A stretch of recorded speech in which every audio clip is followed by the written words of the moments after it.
Scalar को define करें। Quantity which can be completely specified by magnitude.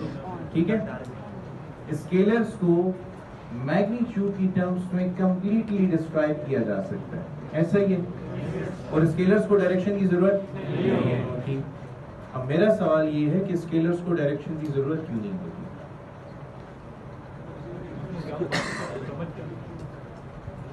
हम समझ जाते हैं, ऐसे तरीके से समझो कि एक आम आदमी भी आप इस बात समझ जाएगा स्केलर क्या है। वो नंबर्स होते हैं। या आम आदमी कैसे समझेगा कि स्केलर नंबर होता है? मैं बताता हूँ। आप कभी दुकानदार के पास गए हो और आपने उसको कहा हो कि मुझे 4 किलो चीनी दे दो इन द डायरेक्शन ऑफ ईस्ट। आपने कभी दुकानदार को जाके कहा हो कि मुझे 5 मीटर लेंथ दे दो, कपड़ा दे दो 5 meter in the direction of waste.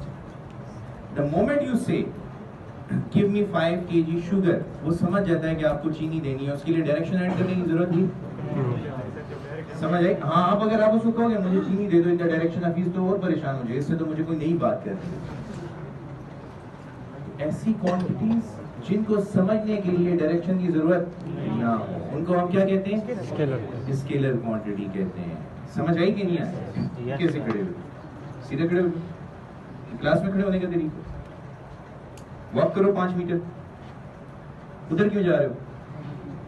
5 metre walk करो। 5 मीटर वॉक। हाँ,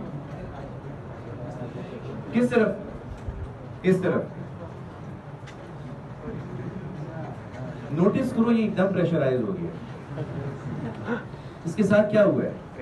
मैंने इसको कहा है वॉक करो 5 मीटर, तो पहले ये बाहर निकलने लगा। मैंने तो इसको निकाला कि बाहर जाओ। फिर जब मैंने इसको रोका कि 5 मीटर वॉक करो, तो इसने मुझसे पूछा कौन सी डायरेक्शन। मैंने इसको डायरेक्शन दी, वॉक करना शुरू किया ना इससे।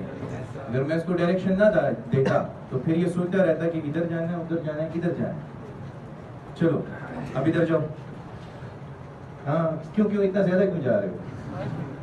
नहीं, मैंने कब कहा 5 मीटर? मैंने इस वक्त कहा है इस तरफ जाओ। क्या मैंने मैग्नीट्यूड बताया? मैग्नीट्यूड तो पहली स्टेटमेंट में बताया। अब नोटिस करो कि वेक्टर को कंप्लीटली डिस्क्राइब करने के लिए मैग्नीट्यूड भी चाहिए और डायरेक्शन भी। कम है, don't mind, okay?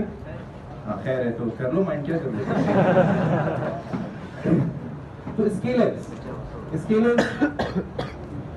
can be completely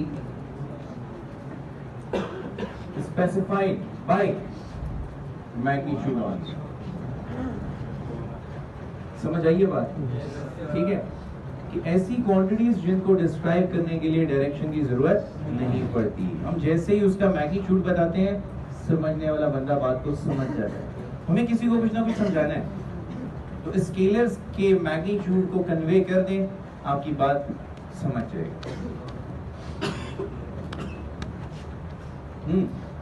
Vectors can be completely specified by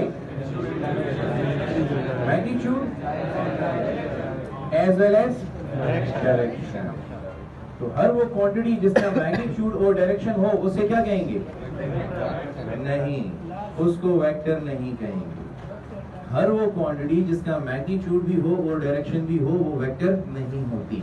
vector होने के लिए एक जबरदस्त रिक्वायरमेंट ये है, the third requirement, it should obey commutative law of vector addition. It should obey commutative law of vector addition. तो vector होने के लिए 3 रिक्वायरमेंट्स आती हैं आपके पास, और 3 रिक्वायरमेंट्स पता चली हैं कि मैग्नीट्यूड हो, डायरेक्शन हो और लॉज ऑफ वेक्टर एडिशन में कौन से लॉ को? कम्यूटेटिव लॉ पढ़ाऊंगा तब आप मुझसे ये क्वेश्चन करेंगे कि सर आप बताएं कि ये रिक्वायरमेंट क्यों जरूरी है। वो क्वांटिटीज बताऊंगा जिनकी डायरेक्शन तो है लेकिन वो वेक्टर नहीं है। समझ आई? Phasor is a term derived from phase vector. इसमें देखो, अच्छा ये section PHAS refers to phase and the OR is taken from vector। तो अगर मैं यहां से ये सारा एलिमिनेट करूं तो ये क्या बना है?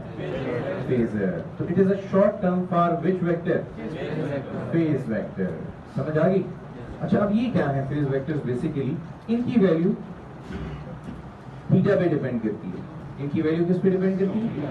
चैप्टर नंबर 7 में आपके सामने आएंगे इंशाल्लाह। x is equal to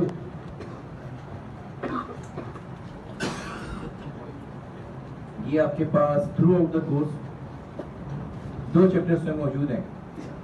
chapter number 7 first year, और अगर वो सीख लिया तो चैप्टर नंबर 15 सेकंड ईयर का बहुत सा सेक्शन आपको आ जाएगा। तो 7 और 15 में ये यूज होता है। ठीक है।